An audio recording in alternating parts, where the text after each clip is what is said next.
Degas, peintre de son temps. À quoi s'occupe un bourgeois sous le Second Empire? Il fréquente les champs de course, que ce soit en pleine campagne ou sur des hippodromes plus huppés. Il se fait parfois accompagner de sa femme, qui admire le spectacle des tribunes. Auparavant, celle-ci est passée chez la modiste choisir un chapeau approprié. On le retrouve plus tard à la bourse. Outre-Atlantique, il a fait fortune dans le commerce du coton. Mais Degas ne se contente pas de regarder les bourgeois. Il peint aussi les classes populaires.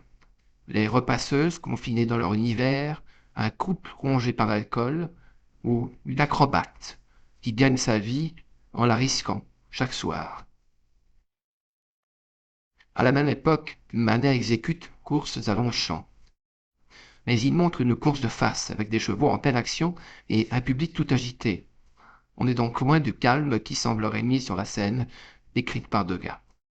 On croirait voir deux chevaux. En réalité, ils sont trois. Un noir qui est en tête et côte à côte derrière, deux animaux de couleur fauve conduits par des jockeys portant l'un une casaque bleue et l'autre une blanche. Degas les met par la verdure et aurait volontiers achevé d'un coup de fusil les peintres du paysage. Il n'empêche que Socienne révèle quelques affinités avec ceux de Cissé. Degas a signé deux fois cette toile à droite, et dans des tons qui s'accordent parfaitement avec l'harmonie de l'ensemble. La signature la plus visible est blanche, et l'autre se devine, en ocre, un peu plus haut. Alors que la critique est plutôt mitigée, Albert Wolff, dans Le Figaro, se distinguera par sa férocité. Essayez donc de faire entendre raison à M. Degas. Dites-lui qu'il y a en art quelques qualités ayant nom le dessin, la couleur, l'exécution, la volonté. Il vous rira au nez et vous traitera de réactionnaire. Où sont passés les pieds des tables du café? Marcellin Desboutins s'appuie en effet sur une table qui semble tenir toute seule et qui paraît plus haute que sa voisine de gauche. À gauche, un journal dont les couleurs sont assorties au chapeau que porte Hélène André dessine une oblique entre deux tables. Parmi les peintres néo-impressionnistes, Seurat reprendra le thème du cirque dans une œuvre très célèbre. Cette toile paraît à peine achevée.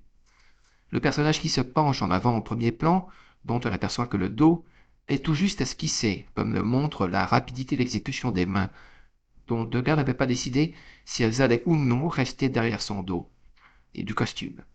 C'est jusqu'à présent l'homme que j'ai vu le mieux attrapé, par la copie d'Ali moderne, l'âme de cette vie. Note Edmond de Goncourt dans son journal en 1874. Degas n'a utilisé aucun apprêt pour cette toile, dont la texture grossière apparaît sous les touches minces de peinture. Généralement, le peintre préférait les toiles beaucoup plus fines. C'est à travers la vitrine que le spectateur est convié à regarder ces gracieuses jeunes femmes essayer leur chapeau. Par un astucieux procédé, le miroir situé en haut à gauche renvoie à la lumière du jour.